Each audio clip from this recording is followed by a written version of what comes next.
first took off his clothes.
Dicambuk akhirnya dihukum mati di atas Kalvari.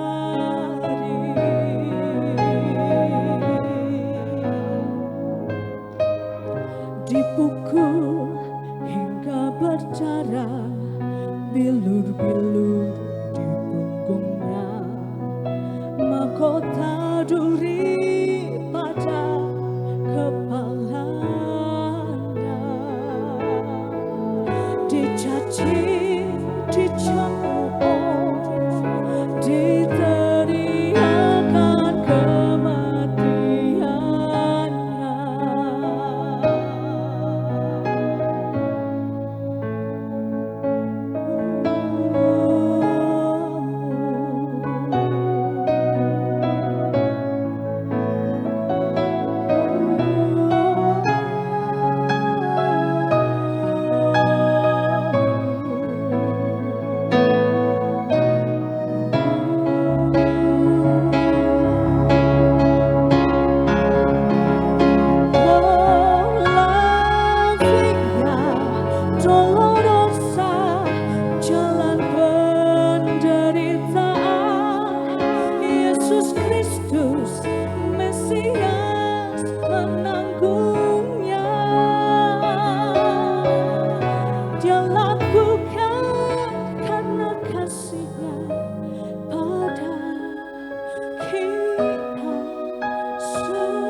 Haleluya, kami memasuk Maha Kudus-Mu Tuhan.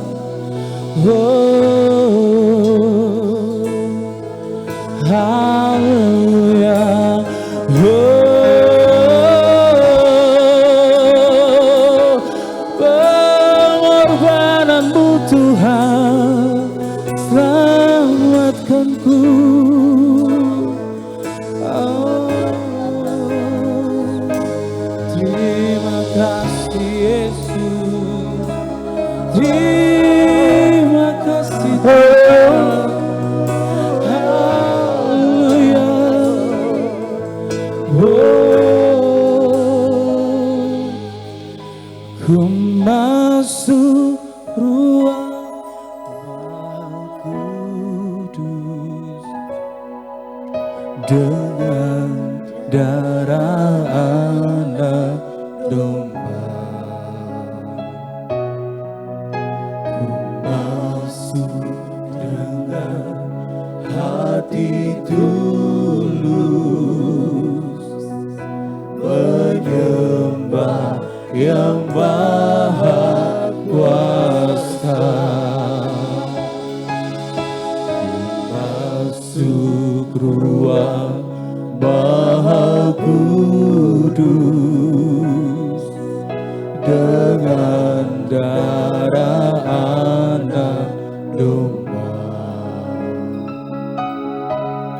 Ku masuk dengan hati tulus menyembah yang maha kuasa. Ku menyembah-Mu,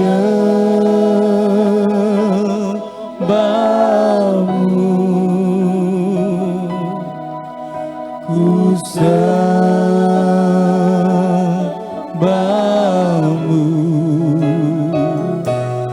ku menyembah-Mu, oh Yesus, ku sembah. Katakan sebab nama-Mu kudus Tuhan, nama-Mu kudus, kudus Tuhan. Haleluya, kami siap masuk ruang-Mu yang maha kudus Tuhan. Layakan. Ku masuk ruang maha kudus dengan darah anak domba. Ku masuk dengan hati tulus menyembah yang maha kuasa. Ku menyembah-Mu Tuhan, ku menyembah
terbuka, kemuliaan-Mu datang penuhi tempat ini. Kami umat-Mu bersujud, kami umat-Mu bersujud, tersungkur menyembah kekudusan-Mu Tuhan. Penuhi hati kami, kemuliaan-Mu dinyatakan. Haleluya. Nyanyi kudus, kuduslah Tuhan Allah Maha Kuasa. Nyanyi kudus, kuduslah Tuhan Allah Maha Kuasa.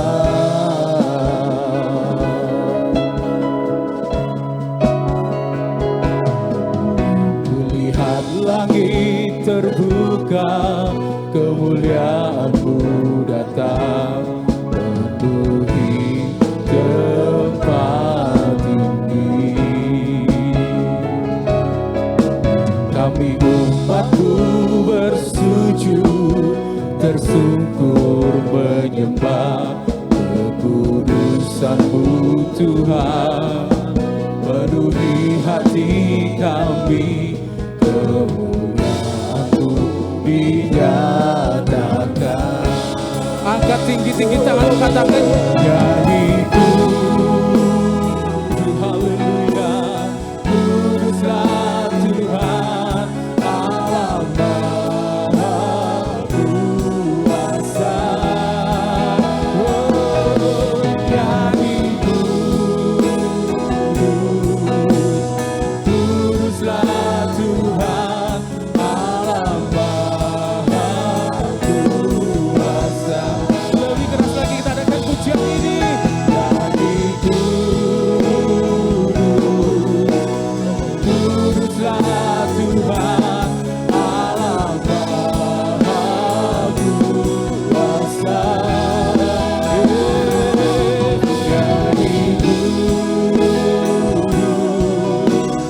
kuduslah Tuhan Allah Maha Kuasa.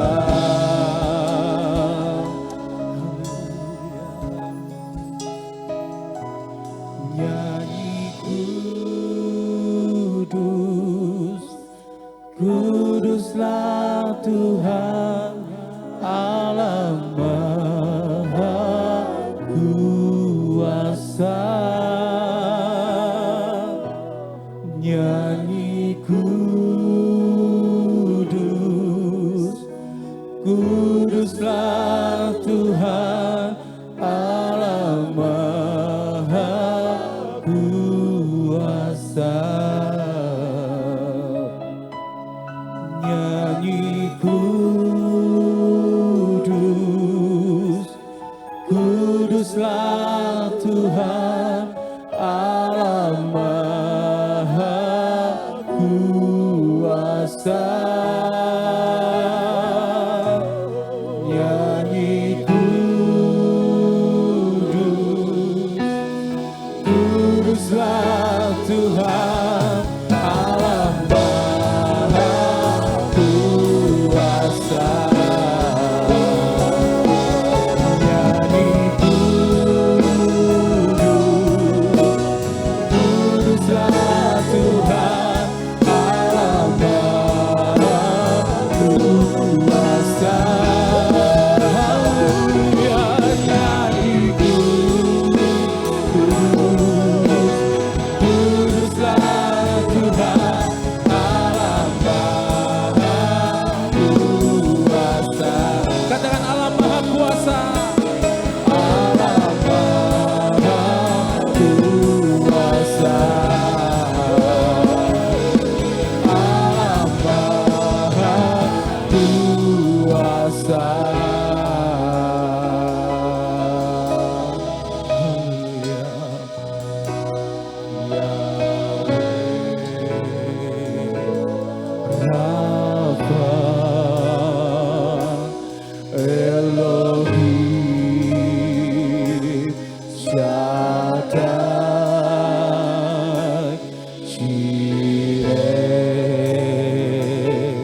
Kuasa salibmu pulih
lebih dari yang kukira.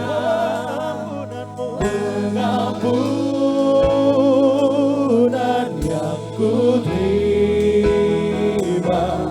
kasih Yesus yang abadi mengalir di kami.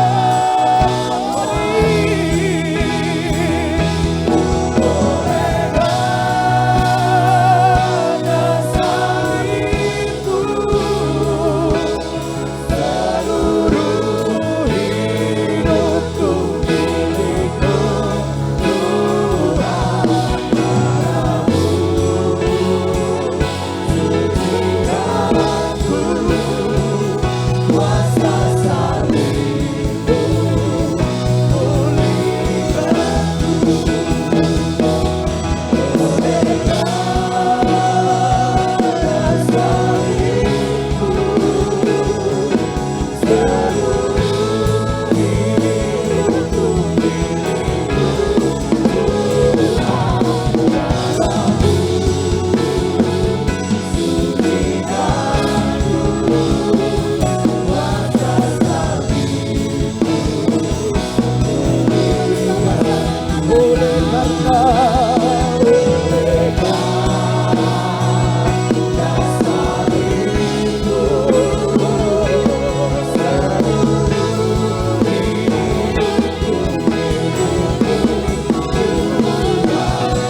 Terima kasih Roh Kudus buat tuntunanmu.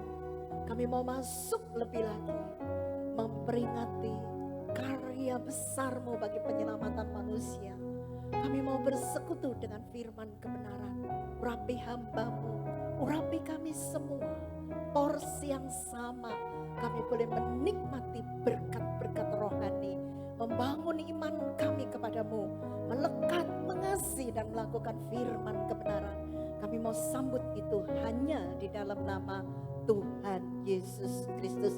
Yang percaya bersama katakan amin. Sekali lagi beri tepuk tangan bagi kemuliaan Tuhan. Saudara yang dikasihi Tuhan, terima kasih buat tim kreatif, terima kasih buat drama singkat ya, menggugah hati kita ya. Saudara, terlebih ketika ditampilkan cuplikan The Passion of Christ ya. Saudara, tahun itu tahun tayangan film itu ya. Saudara, kalau tidak salah 2004 bulan Februari saya ada di Sydney. Saya ada di gerejanya Hillsong, tapi bukan yang di daerah, tetapi justru di kota Sydney ya. Kemudian semua mengumpulkan dana untuk Mel Gibson, saudara. Karena ini yang buat film tadi itu Mel Gibson. Saya ikut senang dengan drama ini. Dan puji Tuhan, pemuda yang sekolah di sana memberikan saya tiket untuk nonton film itu. Saudara, saya tidak pernah kagum dengan film-film apapun kecuali The Passion of Christ. Bagus sekali. Dalam hati saya, kapan ya ditayangkan gitu, kita bisa melihatnya. Saudara, terutama sebelum Jumat Agung, berarti kemarin ya. Tadi Ibu Elmi katakan Kamis Putih ya. Ada istilahnya, saudara. Itu kalau ditayangkan film itu bagus benar-benar. Saudara, hidup, film itu hidup ya. Dan itu mendapat kecaman, kritikan dari orang-orang Israel, terutama kaum imam-imamnya sampai hari ini. Mereka merasa tersinggung. Tetapi film itu memang dibuat apa adanya. Dan petang hari ini, saudara, saya tidak ambil tema yang lain kecuali Good Friday atau Jumat Agung. Saudara, Jumat Agung tetap kita akan bedah isinya. Saudara, dimulai dari Injil Yohanes 11 ayat 49, 50 dan seterusnya yang berkata begini. Tetapi seorang di antara mereka yaitu Kayafas, imam besar pada tahun itu berkata kepada mereka, kamu tidak tahu apa-apa dan kamu tidak insyaf bahwa lebih berguna bagimu, perhatikan, jika satu orang mati untuk bangsa kita daripada seluruh bangsa kita ini binasa. Saudara, ini kalimat ilahi. Saudara, ini kalimat yang tidak main-main. Dan itu diucapkan oleh seorang imam besar yang bernama Kayafas. Saudara, kita lihat nubuatan berikutnya. Hal ini dikatakannya bukan dari dirinya sendiri. Saudara, jelas-jelas dikatakan, tetapi sebagai imam besar pada tahun itu, ia bernubuat bahwa Yesus akan mati untuk bangsa itu. Saudara, kalau diingat dari sini, berarti imam-imam, orang-orang Farisi, orang Saduki dan lain sebagainya itu mau gak mau denger gitu, tunduk bahwa kehadiran Yesus Kristus adalah rencana Allah, kehendak Allah, penggenapan demi penggenapan terjadi. Sebab Yesus itu ada tertulis di perjanjian lama, di kitab para nabi-nabi, dan semua Mazmur berbicara tentang siapa Mesias yang akan datang ke dunia. Saudara, 52 mengatakan, dan bukan untuk bangsa itu saja, tetapi juga untuk mengumpulkan dan mempersatukan anak-anak Allah yang tercerai-berai. Mulai dari hari itu, mereka sepakat untuk membunuh dia. Saudara, kan aneh kan? Kalau mereka bernubuat sesuatu yang dari Allah, kenapa mereka di dalamnya melanggar hukum Taurat? Bukankah hukum Taurat mengajarkan jangan membunuh, jangan mencuri, dan seterusnya? Tapi mereka sengaja sepakat untuk membunuh dia. Demikianlah setiap pohon yang baik menghasilkan buah yang baik, sedangkan pohon yang tidak baik menghasilkan buah yang tidak baik. Saudara, karunia, ingat sekali lagi, termasuk nubuat, termasuk pelayanan. Allah tidak pernah menyayangkan, tidak pernah menyayangkan, tidak pernah gelo, tidak. Diberikan dengan limpahnya. Siapapun yang mau dipakai Tuhan bisa. Tidak terkecuali Imam Kayafas. Tapi saudara lihat, kenapa mereka sepakat untuk membunuh Yesus? Saudara, tidak lain dari apa yang dikatakan Matius 7 ayat 17. Pohon yang baik pasti menghasilkan buah yang baik. Tapi pohon yang tidak baik tidak akan pernah menghasilkan buah yang baik. Saudara, Allah tidak memandang rupa. Siapapun yang menjabat imam sebagai hamba Tuhan, sebagai imam besar, diberikan tepat kebenaran demi kebenaran. Tetapi pribadinya, dia harus bertanggung jawab sendiri. Saudara, Imam Kayafas dan orang-orang ini, orang-orang kaya, saudara. Orang-orang yang punya kedudukan. Sebab itu saudara, kadang-kadang ada kesombongan-kesombongan secara rohani mungkin, saudara. Itu betul-betul nyata diceritakan dengan jelas di Alkitab. Saudara, kalau kita lihat, kenapa ya orang yang bisa bernubuat, orang yang bisa mendoakan orang sakit, orang yang sudah menjadi berkat, saudara, orang yang menghantarkan orang-orang datang kepada Yesus, tapi dia tidak ada lagi. Saudara, tidak ada lagi, batang hidungnya tidak ada lagi. Mereka tidak lagi mengiringi Yesus. Banyak, saudara. Akhir hidupnya di mana? Saudara, sedangkan 12 murid, salah satunya Yudas, dikatakan lebih baik dia tidak lahir. Saudara, mari kita semua belajar dari peristiwa ini. Mereka bisa bernubuat, mereka menyampaikan kebenaran, tapi perbuatan mereka sama sekali bertolakan. Saudara, kalau kita lihat kepada lembar berikutnya berbicara tentang dimulai dari mana. Saudara, kita lihat kasih Allah dimulai dari Taman Eden. Bagaimana Allah merencanakannya itu sejak manusia jatuh dalam dosa. Mereka diberikan pakaian kulit binatang, berarti ada penyembelihan, ada pencurahan darah. Namun mereka dihalau keluar dari Taman Eden, Adam dan Hawa, dengan pengharapan. Saudara, banyak orang hari ini kalau sudah di PHK, di gudang garam itu ada sindrom, saudara. Kalau sudah pensiun, mereka stres. Mereka seperti orang yang tidak punya pengharapan. Ada yang sakit, tidak jarang tiba-tiba mengalami berbagai hal. Bahkan ada yang mati dan lain sebagainya. Saya tidak mengerti itu. Tapi itu yang terjadi. Karena apa? Ada rasa penolakan. Saudara, siapapun kita di dunia ini pasti pernah mengalami ditolak. Yesus pun ditolak dengan hebatnya.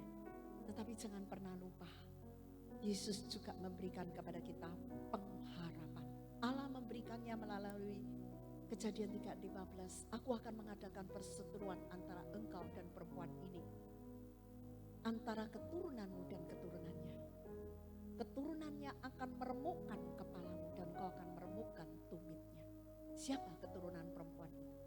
Benih ilahi, Yesus sebagai Mesias.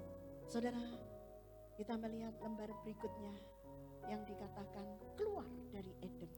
Berarti tidak ada kasih karunia. Tidak ada akses. Malaikat mengulurkan 2 pedang, mengibaskan naik turun.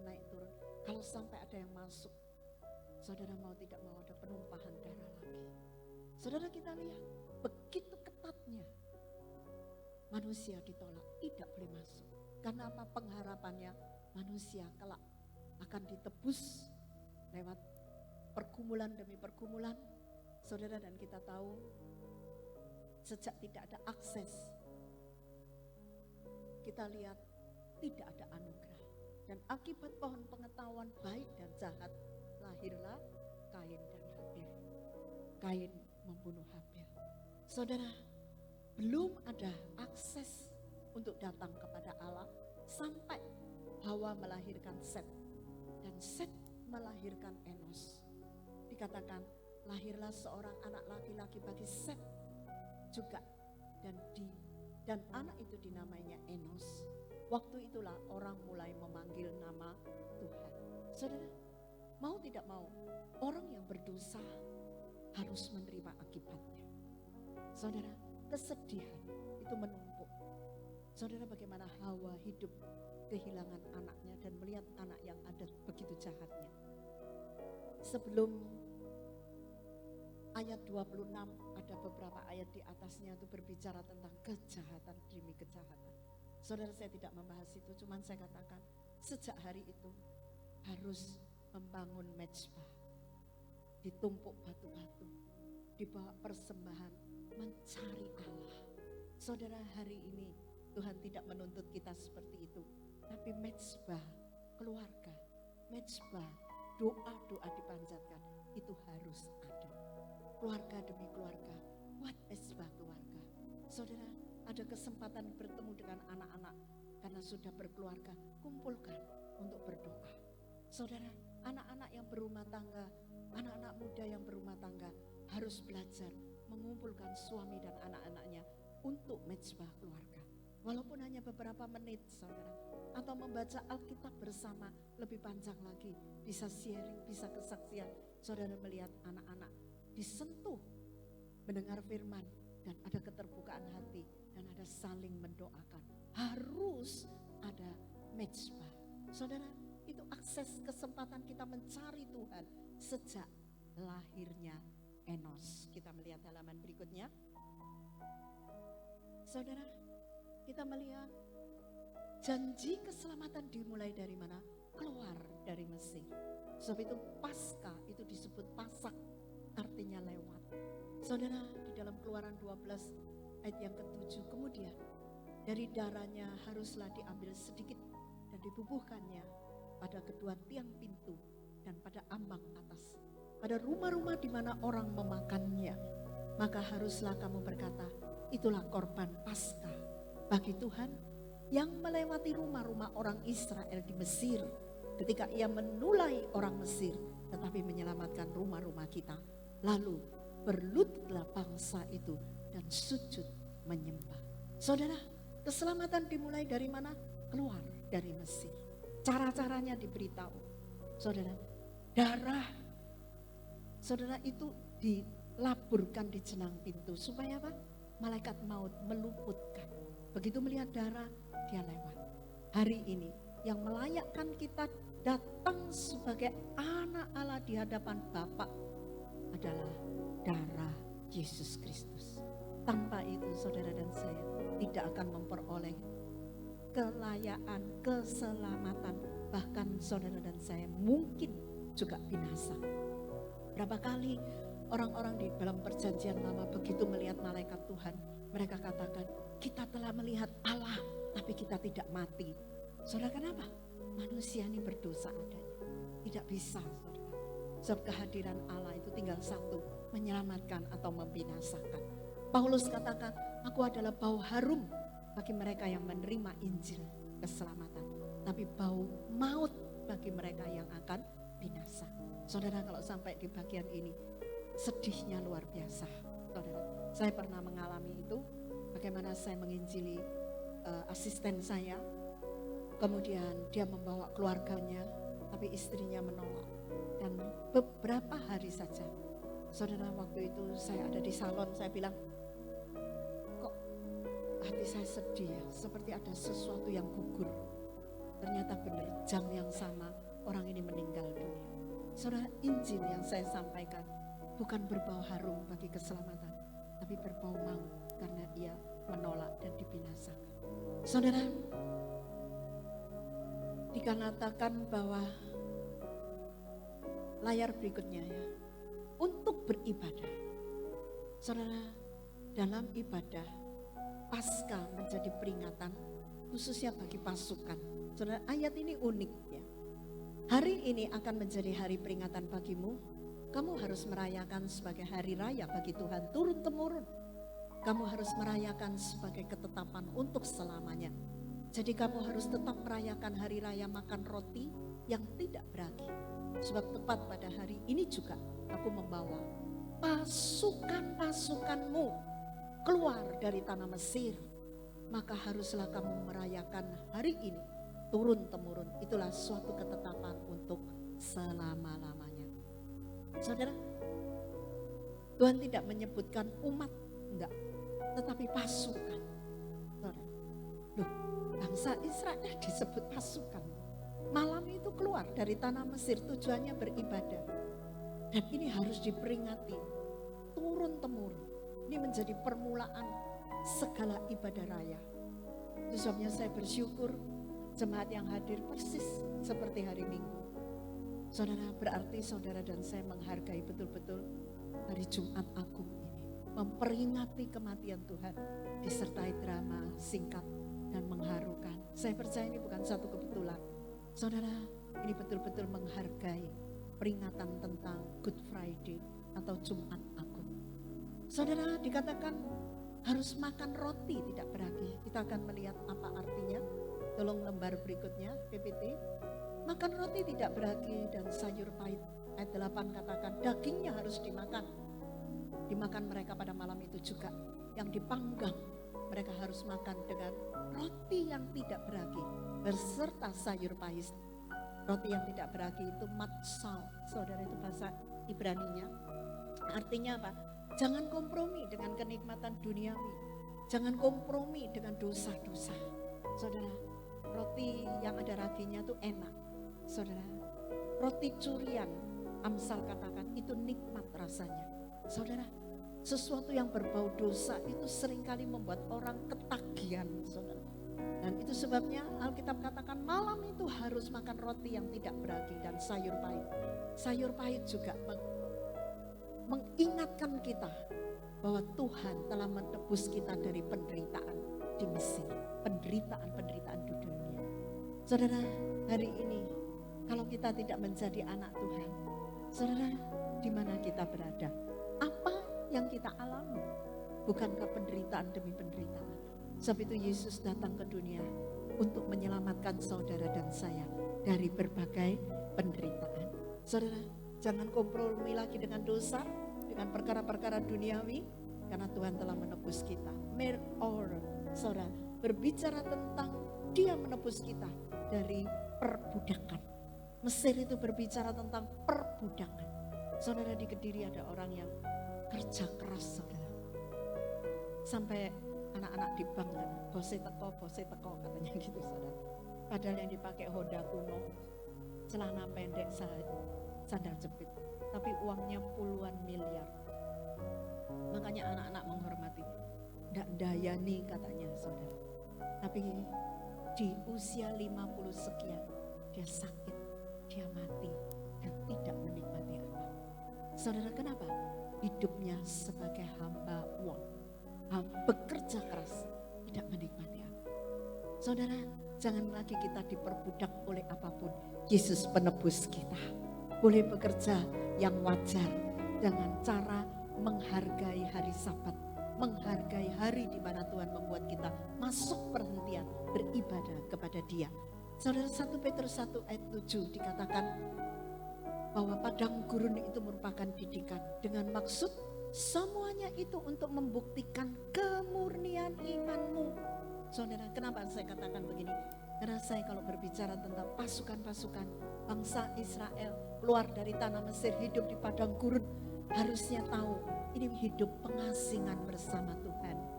Ini hidup di dalam kasih karunia. Ini dididik dengan berbagai hikmat yang diterima Musa, supaya ada perbedaan antara orang-orang di Mesir dan orang-orang Israel yang akan masuk ke tanah perjanjian. Saudara, karena Israel itu berbicara tentang pangeran, pewaris dari kerajaan Allah. Dan di sana harusnya perjalanan yang penuh dengan perbuatan-perbuatan mujizat. Bagaimana mereka keluar dari tanah Mesir. Saudara, namun padang gurun tidak membuat mereka benar-benar sadar akan didikan Tuhan. Alhasil mereka berontak. Pemberontakan itu sama dengan penyembahan berhala. Allah menolak mereka. 40 tahun dibiarkan mereka sampai mati satu persatu. Karena mereka ketika berkata, memang kekurang kuburan di Mesir sehingga engkau membawa kami di sini. Tuhan bilang, aku akan melakukan tepat seperti kata-katamu. Saudara, kata-kata itu tidak berkenan kepada Tuhan. Sampai Musa pun kena imbasnya. Dipahitkan hatinya. Dan waktunya dia memukul gunung batu itu. Ternyata didapati hatinya tidak percaya. Karena ketidakpercayaan itu saudara, Musa menerima akibatnya. Cukup berhenti di tangan Moab. Dan dia tidak boleh masuk ke tanah perjanjian. Saudara, dia hanya melihat dari kejauhan. Ketika saya berdiri di gunung yang sama, guide-nya itu bilang, "Bu, coba kamu lihat di sana ada jembatan kecil. Dan di sana daerah Israel, tepat di sini Musa berdiri dan hanya melihat, tidak boleh masuk kecuali generasi yang lahir di padang gurun dan di bawah pimpinan Yosua." Saudara, kita lihat semua padang gurun menjadi tempat didikan. Mungkin saudara dan saya sama, makan roti serba terbatas, minum serba terbatas. Tetapi satu kali kita akan melihat Tuhan yang akan terus menuntun kita baik ke kanan atau ke kiri. Dan waktu itu kita membuang segala berhala. Saudara, tempat kita dimurnikan. Kita lihat lembar berikutnya. Dua hal yang Tuhan inginkan dalam hidup kita, saya ambil di dalam 2 Timotius 2 ayat 3, ayat 9 dan 10. Ikutlah menderita sebagai seorang prajurit yang baik dari Kristus Yesus. Seorang prajurit yang sedang berjuang tidak memusingkan dirinya dengan soal-soal penghidupannya, supaya dengan demikian ia berkenan kepada komandannya. Tetapi kamulah bangsa yang terpilih, ini katakan oleh 1 Petrus 2 ayat 9. Imamat yang rajani, bangsa yang kudus, umat kepunyaan Allah sendiri, supaya kamu memberitakan perbuatan-perbuatan besar dari Dia yang telah memanggil kamu keluar dari kegelapan kepada terangnya yang ajaib. Kamu yang dahulu bukan umat Allah, tetapi sekarang telah menjadi umatnya, yang dahulu tidak dikasihani, tetapi yang sekarang telah beroleh belas kasihan. Saudara, Paulus menggambarkan seorang prajurit tidak memusingkan dirinya soal-soal penghidupannya. Saudara, ada kalanya kita harus berlaku seperti seorang prajurit. Karena apa? Saudara dan saya ingin masuk di dalam medan kemenangan. Harus bersikap sebagai seorang prajurit. Tidak pusing soal pribadi. Dan saudara bisa memperkenan komandan kita, Yesus Kristus, Panglima yang paling tinggi dan sudah menaklukkan maut dan memberikan hidup yang kekal. Hari ini saudara dan saya tidak pernah ditinggalkan. Kemenangan demi kemenangan akan terjadi. Sebab itu jadilah seorang prajurit Tuhan. Saudara, prajurit tidak perlu memakai seragam, tidak perlu menunjukkan bahwa dia adalah laskar Kristus. Tidak seperti itu. Tetapi prajurit mempunyai satu kelebihan. Ketika Roh Allah turun dalam hidupnya, ya, saudara, itu bisa kita dapatkan di dalam Yesaya 11. Ada di HP saya, ya, tidak ada di ini, saya tambahkan. Tolong ditampilkan. Saya ambil HP saya. Yesaya 11. Oke, thank you Ben. Saudara, ini begitu penting ya. Karena banyak di antara kita tuh gagal hanya karena tidak pernah mengerti firman janji-janji Tuhan yang begitu berharganya di dalam kehidupan kita. Saudara, saya dapatkan ini semua di dalam Yesaya 11 ayat 2 dan 3. Yesaya 11 ayat 2 dan 3. Saudara, sebagai seorang prajurit laskar Kristus, pasukan-pasukan, kita harus memiliki ini. Roh Tuhan akan ada padanya. Roh hikmat dan pengertian, roh nasihat dan keperkasaan. Sekali lagi, keperkasaan. Kita ulang bersama-sama, katakan keperkasaan. Roh pengenalan dan takut akan Tuhan. Saudara, ayat yang ketiga tolong ditampilkan. Ya, kesenangannya ialah takut akan Tuhan. Ia tidak akan menghakimi dengan sekilas pandang saja atau menjatuhkan keputusan menurut kata orang. Saudara, kembali ke ayat 2. Roh Tuhan dikatakan ada padanya. roh hikmat, pengertian, nasihat, keperkasaan, pengenalan, dan takut akan Tuhan. Saudara, keperkasaan dalam hal apa? Kebenaran. Saudara, kalau kita berdiri berdasarkan kebenaran, ya sudah. Entah orang mau berkata apapun, tetap diam. Karena apa? Kalau kebenaran itu kita anut, kebenaran akan memerdekakan kita. Amin, saudara. Iblis tidak akan pernah mengusik kita kalau kita punya kebenaran. Satu kali ada orang, masa sih kita ini bisa diselamatkan hanya cukup dengan pengorbanan Tuhan di atas kayu salib, itu pun 2000 tahun yang lalu. Dan hari ini kita hanya memperingat. Tapi kalau seseorang berpegang akan firman Tuhan, tidak ada seorang pun yang bisa membatalkan itu. Saudara dan saya pernah mempertanyakan keselamatan kita, benar-benar selamatkah kita? Saudara, semua orang pasti punya pemikiran seperti itu. Mari saudara, kita melihat Yohanes pasal yang ke-10 ayat 28. Tolong ditampilkan. Yohanes 10 ayat 28. Ini contoh ya, kalau kita punya roh yang kuat, perkasa karena kebenaran. Dan aku memberikan hidup yang kekal kepada mereka, dan mereka pasti tidak akan binasa sampai selama-lamanya. Dan seorang pun tidak akan merebut mereka dari tanganku. Yang setuju katakan amin.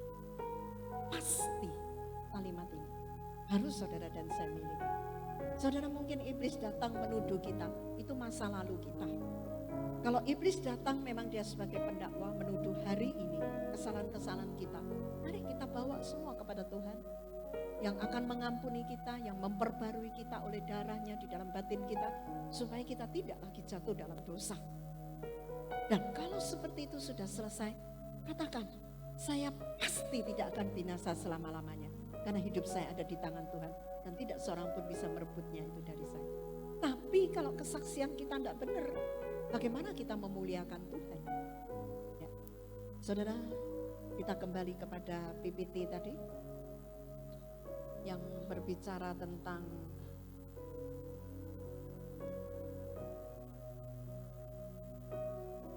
dua hal yang Tuhan inginkan. Nah, ini kembali ke sini.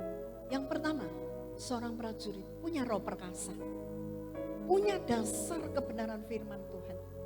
Yang tidak ada firman jangan pernah mau. Saudara, saya pernah melayani seseorang yang punya profesi cukup baik. Walaupun bukan jemaat saya, dia setiap hari datang, suaminya juga datang. Satu kali, dia bilang begini, Cik Sinjin, saya mengajukan perceraian di pengadilan dan saya minta Cik Sinjin dengan hormat datang di pengadilan sebagai saksi. Wow, kaget saya, saudara. Wah, kota ini pasti gempar, saudara ya.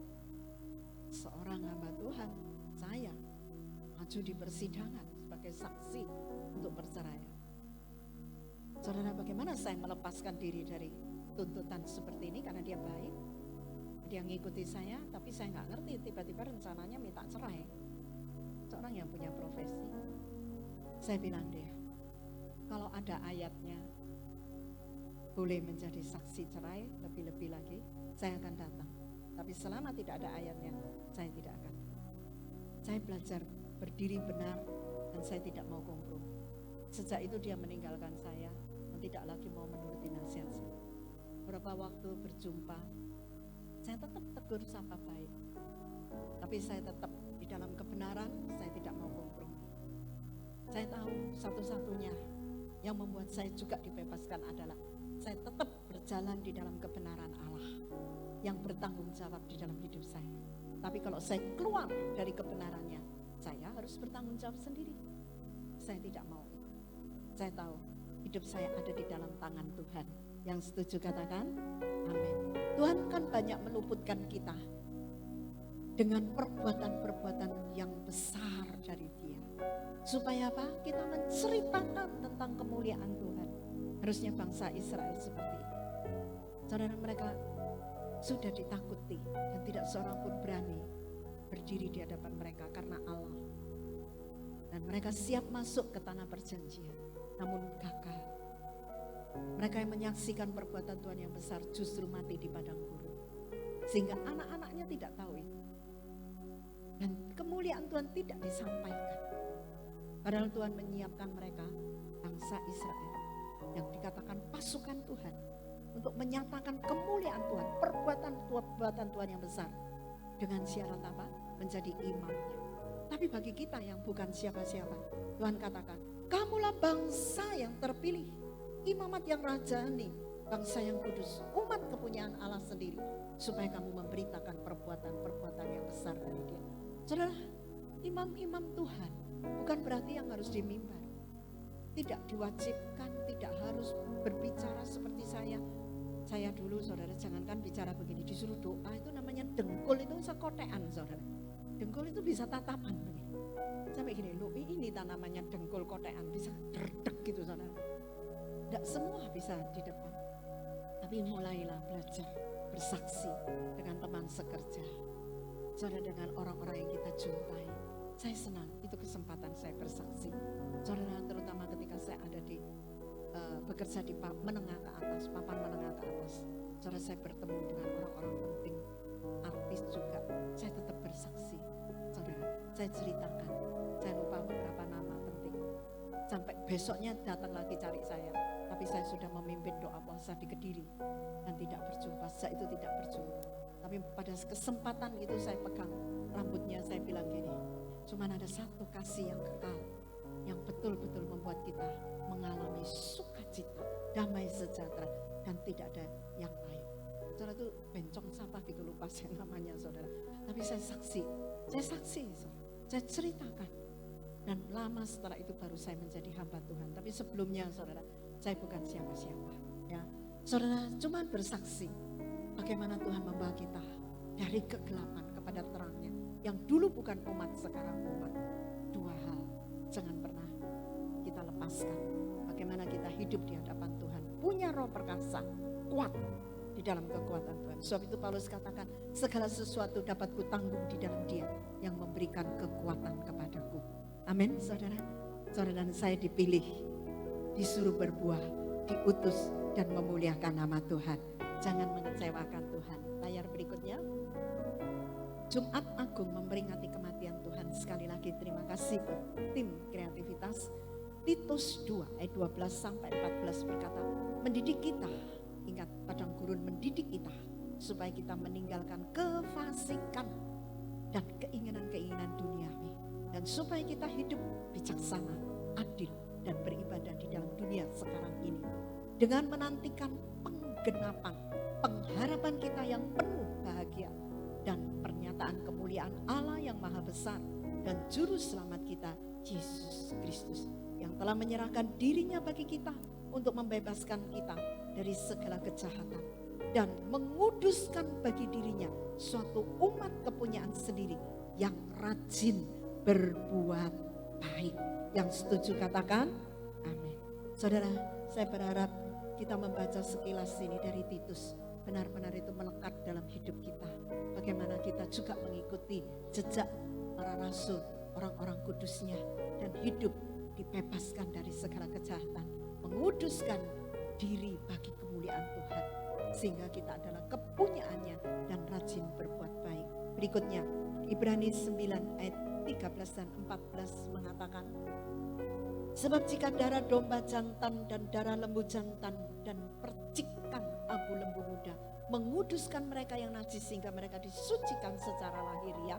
Ini berbicara tentang padang gurun di mana ada kemah Musa dan bangsa Israel diajarkan untuk beribadah. Namun Ibrani mengatakan ayat 14, betapa lebihnya darah Kristus yang oleh roh yang kekal telah mempersembahkan dirinya sendiri kepada Allah sebagai persembahan yang tak bercacat, untuk menyucikan hati nurani kita dari perbuatan-perbuatan yang sia-sia, supaya kita dapat beribadah kepada Allah yang hidup. Saudara, ibadah tidak mudah. Orang bisa datang ke gereja, namun hatinya masih melekat dengan hal yang tidak benar. Saudara, orang bisa memuji Tuhan, tetapi itu hanya sekedar di bibir, tidak lain hanya menyanyi. Hatinya pahit, hatinya hatinya beku, hatinya penuh dengan berbagai, entah itu kesombongan, entah itu dosa kata-kata, niat hati yang tidak benar. Hari ini biarlah darahnya membasuhkan kita dari perasaan batin yang bersalah, supaya apa? Kita hidup bebas, kita bersekutu dengan Tuhan, kita menjadi anak-anak Allah. Dan ketika kita beribadah, kita mudah ditaburi firman kebenaran, mudah dengar-dengaran, mudah taat, dan kita terus hidup berbuah-buah bagi kemuliaan Tuhan. Lembar berikutnya, peristiwa tirai terbelah. Jadi kita tahu bahwa peringatan kematian Tuhan di atas kayu salib, di tengah guntur, di tengah gempa, Yesus menyerahkan dirinya. Katakan kalau tepat waktunya jam 3 sore. Namun saudara, hari-hari itu Matius mencatat pasal 27 ayat 51. Dan lihatlah, tabir suci terbelah dua dari atas sampai ke bawah. Dan terjadilah gempa bumi dan bukit-bukit batu terbelah. Saudara, semua ini diizinkan Tuhan. Tepat Yesus menyerahkan nyawanya. Eloi, Eloi, lama sabachthani. Tuhan, Tuhan, mengapa engkau meninggalkan aku? Lalu dia mengembuskan nafasnya. Saudara, drama singkat menggugah hati kita, emosi kita. Bagaimana dia mengalami itu semua karena kasih, karena kepentingan saudara dan saya. Jangan pernah terlewatkan. Setelah itu tirai terbelah. Jadi saudara-saudara, oleh darah Yesus kita sekarang penuh keberanian dapat masuk ke dalam tempat kudus. Karena ia telah membuka jalan yang baru dan yang hidup bagi kita melalui tabir, yaitu dirinya sendiri. Dan kita mempunyai seorang imam besar sebagai kepala rumah. Masih dengan lembaran tadi, saudara, arti tirai terbelah kedua itu adalah ketika dia menyerahkan hidupnya, dialah jalan kepada Bapa. Dan sekarang tirai yang terbelah itu tanda, bukan hanya imam yang boleh masuk ke ruang kudus, bukan hanya imam besar yang boleh masuk ke ruang maha kudus, karena di balik tirai itu tempat tabut perjanjian. Tetapi Yesus telah masuk ke sana sebagai sau jangkar untuk mendahului, dan setiap kita oleh Roh Kudus bisa masuk ke hadirat Tuhan. Begitu naikkan pujian, hadirat Tuhan turun. Begitu merenungkan firman, pengertian-pengertian kita peroleh. Itu semua akses yang telah dia sempurnakan lewat hidupnya ketika dia korbankan diri menjadi penebus, yaitu mati di atas kayu salib. Jumat Agung, Good Friday yang kita peringati. Kita lihat lembar berikutnya. Matius mencatat, dan kuburan-kuburan terbuka dan banyak orang kudus yang telah meninggal bangkit. Ternyata banyak orang yang meninggal bangkit. Dan sesudah kebangkitan Yesus, mereka pun keluar dari kubur, lalu masuk ke kota kudus dan menampakkan diri kepada banyak orang. Jadi ini kebangkitan pertama. Jadi orang mati bangkit itu betul-betul ada. Sampai hari ini di pintu timur disebut gerbang emas. Banyak kuburan-kuburan orang yang bukan Kristen pun dikuburkan di situ. Saudara lihat itu sisi timur dari Yerusalem. Ya, dikatakan di satu tempat ibadah, Masjid Al-Aqsa. Saudara, saya waktu diantar ke kuburan itu saya rada bingung, loh, kok bisa mahal? Apa itu mahal? Karena mereka yakin nanti Mesias itu akan datang lewat pintu timur ini. Dan ini semua akan bangkit mengikuti dia, katanya begitu. Loh saudara, itu padahal bukan orang-orang Kristen, tapi mereka percaya. Saudara, akan ada kebangkitan. Saudara dan saya, masihkah kita mengingat janji Tuhan bahwa orang-orang mati itu hanya tidur. Tapi ketika Yesus datang, nafiri dibunyikan, kubur-kubur akan terbelah. Orang-orang mati akan dibangkitkan. Yang baik ada tempatnya, yang tidak baik ada tempatnya. Setelah itu kita akan menyongsong dia di awan-awan, karena dia datang bersama ribuan orang-orang kudusnya. Semua ini akan terjadi. Kita lihat lembar berikutnya. Menganugerahkan keselamatan. Ibrani 9 ayat 27 dan 28 katakan, dan sama seperti manusia ditetapkan untuk mati hanya satu kali saja dan sesudah itu dihakimi. Demikian pula Kristus hanya satu kali saja mengorbankan dirinya untuk menanggung dosa banyak orang. Sesudah itu ia akan menyatakan dirinya sekali lagi tanpa menanggung dosa untuk menganugerahkan keselamatan kepada mereka yang menantikan Dia. Saudara, kenapa kita menantikan keselamatan? Sebab kita harus mengerjakan keselamatan. Keselamatan itu anugerah, tapi kita harus mengerjakan keselamatan. Dengan apa? Berbuah. Pohon yang baik mengeluarkan buah yang baik. Perbuatan-perbuatan yang baik yang memuliakan Allah. Saudara, jangan sampai, kamu orang Kristen lah kok gitu perbuatannya. Tapi sebaliknya, biarlah orang-orang lihat, oh ibu orang Kristen ya.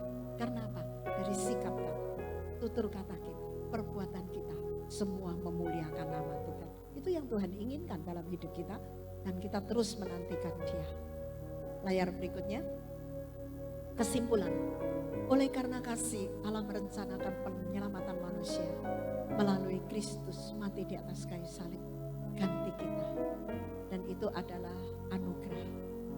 Saudara, Yohanes pernah katakan, lihat anak domba Allah yang mengangkut dosa seisi dunia ini. Darah Yesus, oleh darah Yesus kita sekarang penuh keberanian dapat masuk ke dalam tempat kudus. Saudara, akses itu telah ada, dan iman kita terus dimurnikan dengan dididik dalam kebenaran. Kenapa? Karena kita harus ingat hari penghakiman. Hari penghakiman, semua akan menghadap kepada tahta putih Allah untuk menerima upah dari semua perbuatan. Jangan sampai kita yang sudah diampuni masih berbuat dosa dan harus menanggung akibatnya. Tetapi kita berani berkata, oleh anugerah saya mau berbuat baik, berbuat benar. Di tempat yang terang, di tempat yang tersembunyi, yang tidak dilihat orang, semua kita mau buat benar. Dan dikatakan kedatangan yang kedua, second coming, menganugerahkan keselamatan kepada kita yang menantikan Dia. Ayat yang menyupport adalah Roma 8 ayat 25. Tetapi jika kita mengharapkan apa yang tidak kita lihat, kita menantikannya dengan tekun. Sebab itu mulai dari para pelayan, hamba-hamba Tuhan tetap tekun.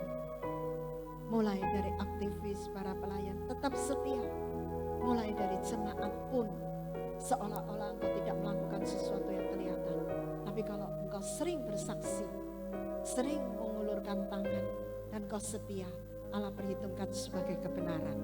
Dan satu kali kita akan memperoleh upah, dan itu adalah mahkota kehidupan.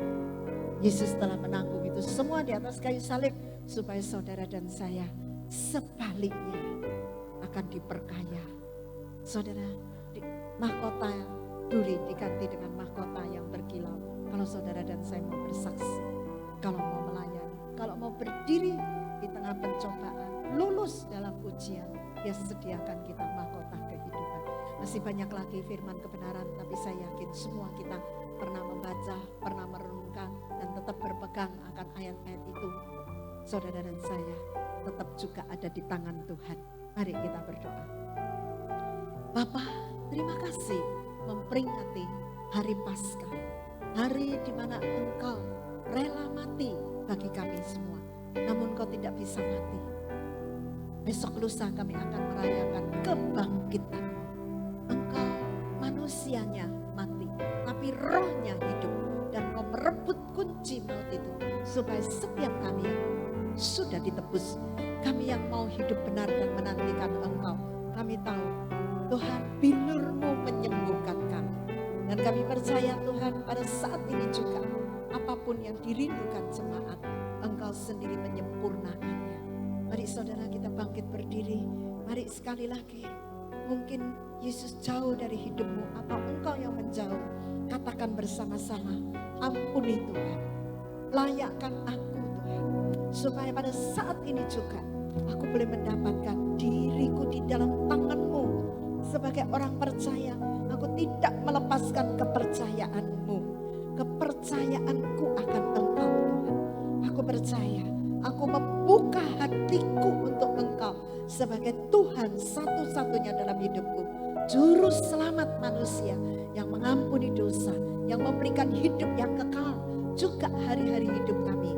Ketika kami punya roh Tuhan, roh hikmat, roh nasihat, roh pengenalan yang benar, roh perkasa, roh takut akan Tuhan, yang kesenangannya adalah takut akan Tuhan.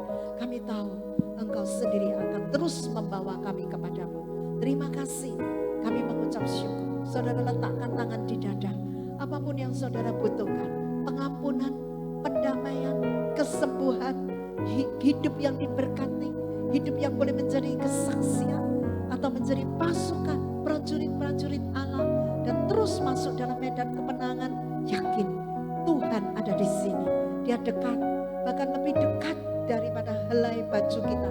Katakan, aku mau Tuhan, Kau menjadi Tuhan dan Juru Selamatku. Masuk dalam hidupku, masuk dalam pikiranku, masuk di dalam jiwaku, dan Engkau bertahta di sana. Terima kasih Tuhan, aku mengucap syukur dalam nama Yesus. Yang sakit katakan, oleh bilur-bilur Tuhan, aku disembuhkan, aku dipulihkan, aku dibebaskan. Yang masih di dalam perhambaan, katakan, hari ini belenggu-belenggu dilepaskan. Dan aku akan keluar sebagai pemenang, anak-anak Allah yang dibebaskan dan menjadi berkat bagi orang lain. Terima kasih Tuhan, kami mengucap syukur, serahkan ini semua hanya di dalam nama Tuhan Yesus Kristus. Yang percaya bersama katakan amin. Kita beri kemuliaan kepada Tuhan. Tuhan Yesus memberkati.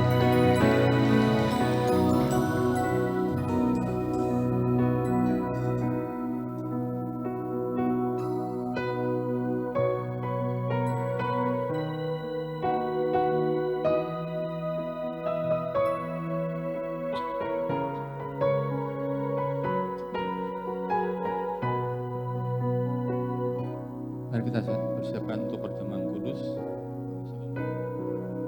Mari petugas bisa maju ke depan. Telah kulihat bukti kasih-Mu, Kau menderita gantikanku. Dengan darah-Mu Kau selamatkanku, kini ku hidup menyerahkan-Mu. Telah kulihat bukti kasih-Mu, Kau menderita gantikanku. Dengan darah-Mu Kau selamatkanku, kini ku hidup menyerahkan-Mu. Terlalu besar kasih-Mu Bapa, pengorbanan yang Kau berikan bagiku. Terlalu mahal darah-Mu Yesus, tercurah untuk menebus hidupku.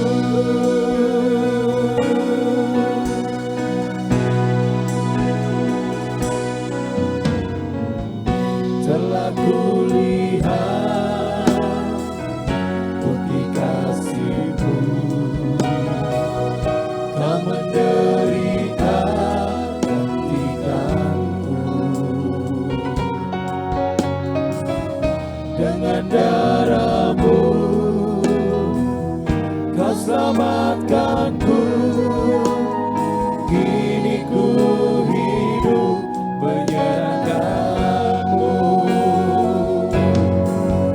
Terlalu besar kasih-Mu Bapa, pengorbanan yang Kau berikan bagiku. Terlalu mahal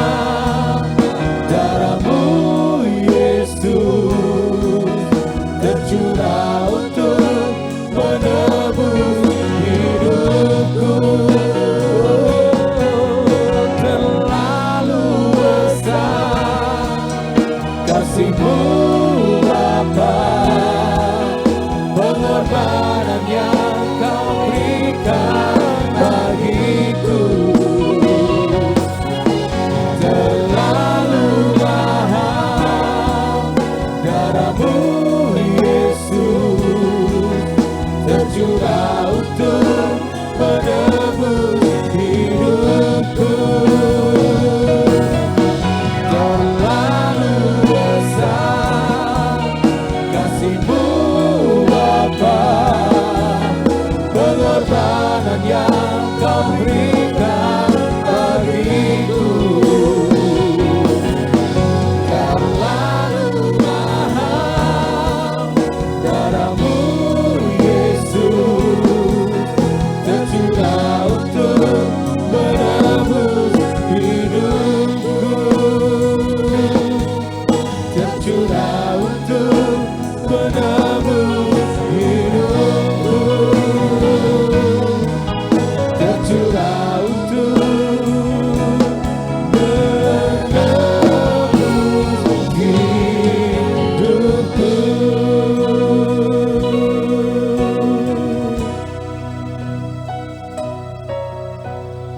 Mari kita bangkit berdiri. Siapa nama segala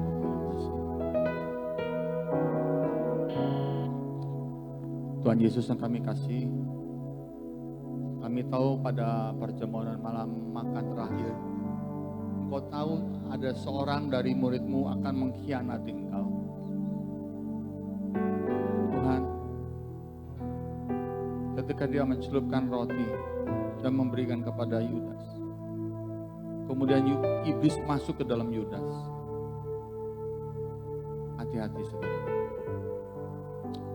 jangan kita menjadi seorang pengkhianat di dalam kehidupan kita ini. Sekali Yesus tetap Yesus, jangan tinggalkan Yesus, kau akan menjadi Yudas. Dan sebelum kita terima tubuh dan darah Kristus, kita minta ampun agar kita benar-benar kudus di hadapan Tuhan. Bapa, ampuni dosa-dosa kami, baik sengaja tak sengaja yang kami lakukan. Kami bersyukur pada hari ini, pada hari peringatan Jumat Agung, wafat-Mu di kayu salib, kami menerima tubuh dan darah-Mu. Ora pasika para mata karamius. Mari pelan-pelan kita angkat roti ini, dengarkan firman Tuhan. Sebab apa yang telah kuteruskan kepadamu, telah aku terima dari Tuhan, yaitu bahwa Tuhan Yesus pada malam waktu Ia diserahkan mengambil roti, dan sesudah itu Ia mengucap syukur atasnya, Ia memecah-mecahkan dan berkata, inilah tubuhku yang diserahkan bagi kamu, perbuatlah ini menjadi peringatan akan aku. Bukankah roti yang atas kita Tuhan syukur adalah persekutuan kita dengan tubuh Kristus? Mari kita makan dalam nama Tuhan Yesus.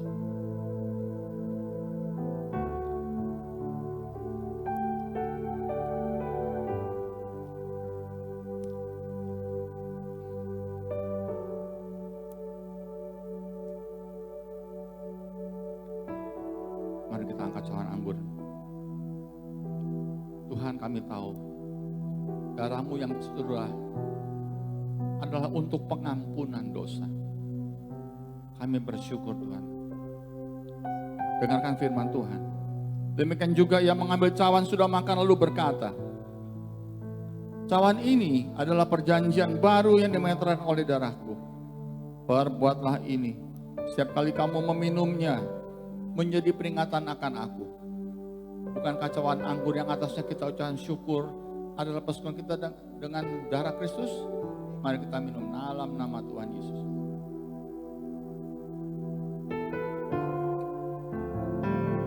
Mari kita sembah Dia. Terima kasih.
ya lama sika bapa bapa ya lama sanda ya lama.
Segala puji syukur kami naikkan hanya kepadamu ya Tuhan Yesus.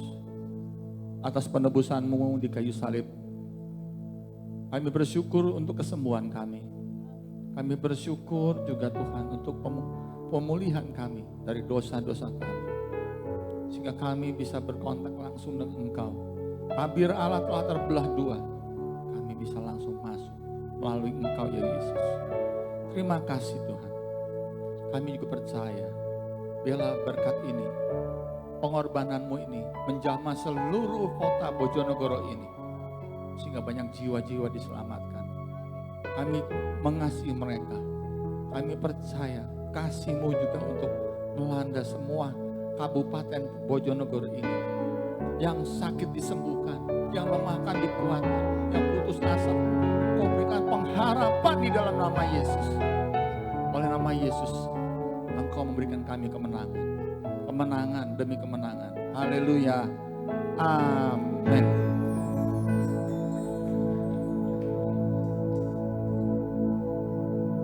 Aku Tuhan yang besar, yang tak berjanji dan sanggup menggenapi imanku bersepakat percaya kuasanya. Ku terima sekarang kemenangan darimu.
bersyukur terima kasih pada hari ini. Biarlah Tuhan sebelum kami pulang kami percaya Kau memberkati kami. Mari kita angkat persembahan kita. Bapa, inilah persembahan kami untuk pekerjaan-Mu di tempat ini maupun di kota ini. Berkati setiap tangan yang menabur, memberi. Berkati pekerjaannya, rumah tangganya, kesehatannya Tuhan. Tuhan berkati juga pendidikan-pendidikannya. Mari kita terima berkat Tuhan. Ora basika para mata masa. Saudara yang kasih Tuhan, terimalah dengan imanmu berkat dari Allah Bapa, Allah Putra, dan Roh Kudus yang disertai dengan damai, sejahtera, dan sukacita yang memimpin kita, menuntun kita mulai malam hari ini sampai selama-lamanya. Yang diberkati di dalam nama Yesus katakan, amin. Selamat Jumat Agung, katakan kiri kanan, Yesus telah tebus kita.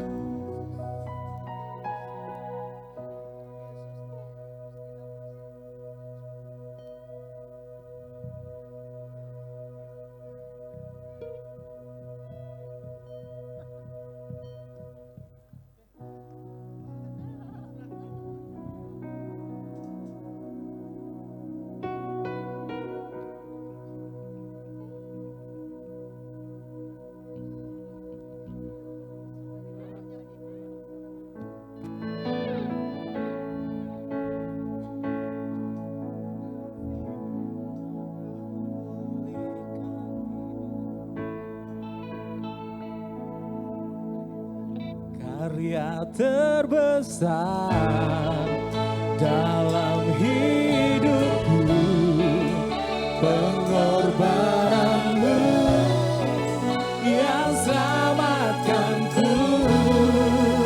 Engkaulah harta yang tak ternilai, yang ku